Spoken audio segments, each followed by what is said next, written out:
Hello and welcome to The Ordeal. Happy International Women's Day, March 8th, 2021. So the theme of International Women's Day for March 8th is choose to challenge. A challenged world is an alert world, and from a challenge comes change. So let's all choose to challenge. How will you help forge a gender equal world? Celebrate women's achievement, raise awareness against bias, take action for equality. All right, then. Well, why don't we take a look over here at this other article? Home Building Survey Part 2. American families have clear preferences for balancing work and childcare and for receiving government support.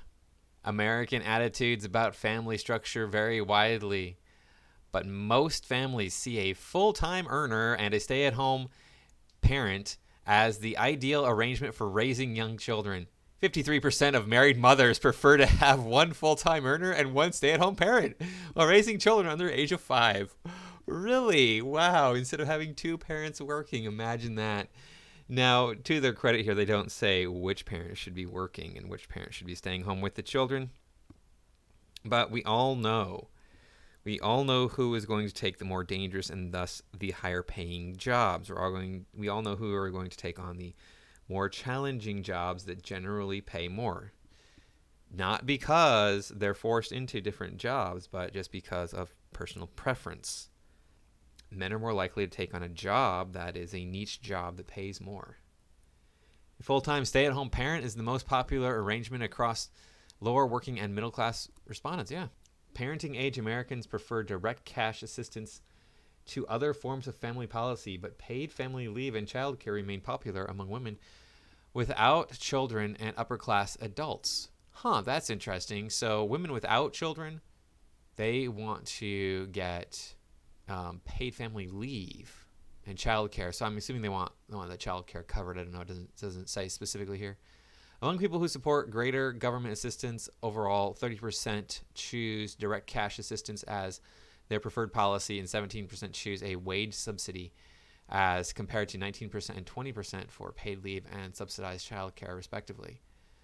Support for cash assistance is likewise a much stronger first choice among lower and working class families, whereas paid leave and subsidized childcare are preferred by their middle and upper class counterparts. Okay, well, here's the thing. It's really easy to say this, but how are you going to implement this? If let's just say we say, okay, but you have a child, you get 5 years off to raise the child. You don't have to work for 5 years. You decide, who isn't going to get to work, and then that person can stay home and raise a child for 5 whole years. Well, then everybody would be having children all the time. I mean, what is the average age discrepancy between children? 3.5 years or something? 3 years? Something like that between siblings. So a woman has a child, then 3 years later she has another child, and 3 years later she has another child, and she has a total of how many years off to raise these children? She could just spread it out to 5 years, and then she'll have 15 years of not working, and then she'll be expected to go back to work at her full rate of pay without having worked for 15 years. Yeah. That doesn't seem right to me. I mean, I don't know. I'm just throwing ideas out there. And how are we going to support this policy with all these people not working? People have to work to pay the taxes to support the parents who want to take time off to raise their children. As a form of direct cash assistance, parenting-age Americans prefer monthly payment to an end-year tax credit. Well, yeah, that makes sense. 60% of parenting-age Americans prefer monthly checks to an income tax credit. Respondents favoring cash assistance in particular prefer monthly payments by a 5-to-1 margin. Yeah, I mean, that only makes sense. Here's our family work preferences. Married mothers is 53%. They want a parent to stay home and the other one to go to work. And another point to make about this is that men prefer to be outside of the house taking on those challenges, and women prefer to be in the home taking on those challenges. And this just harkens back to anthropology. It just makes good sense for women to be staying at home, staying around the campfire, around the cave, as it were, raising the children who are incapable of caring for themselves. Somebody has to do it, right? Somebody has to do that.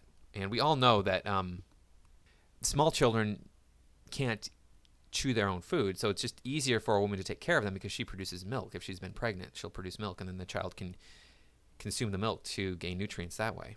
That's just it's basic biology. So that's why women would stay home, would prefer to stay home. They evolved into that role. That's just how it is. Sorry if you don't like it, but that's just how it is. Here's family work preferences. Let me see. One parent works full time. One parent provides childcare at home. This is overall 46% of the population wants that. What's this over here? Both parents work full time. Family uses paid childcare full time. Yeah, there's a lot of people here that in the upper class that want to do that. They want to work full time. They want to keep their high income, and then they just want to get subsidized so they can do, work outside the home. It looks to me like women's choice in challenging this year is going to be not going to work, instead staying home with the children. Yeah, I mean, why would you, if you didn't have to go to work, if you could just stay at home and be taken care of? I know that child care, homemaker work is not necessarily easy, not necessarily the most enjoyable type of work, but if I didn't have to worry about going to work, I wouldn't. I don't know. I don't have it in me to want to go to work every day and worry about making money. It's too much of a challenge. I don't want to do it. And I think there's a lot of people that feel the same way.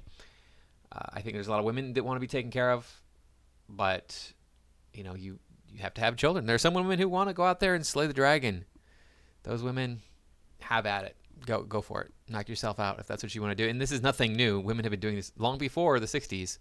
Women were making money. Were earning money before feminism came along. Third wave feminism, 18th wave feminism that we're on now, where women just get married so they can take advantage of men in family courts. Yeah, you want to challenge something, challenge the family courts. Choose the challenge. Yeah, you got to choose the challenge. So, family policy preferences.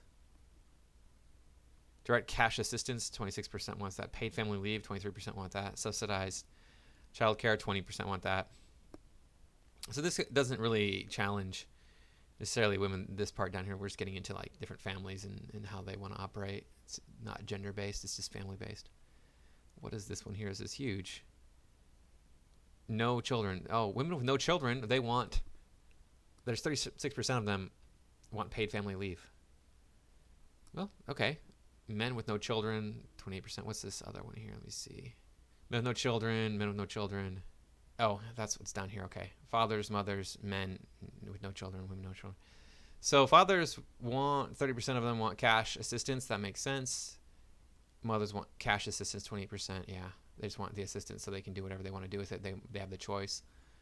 And then we have paid family leave and a wage subsidy, which is the same as basically cash assistance.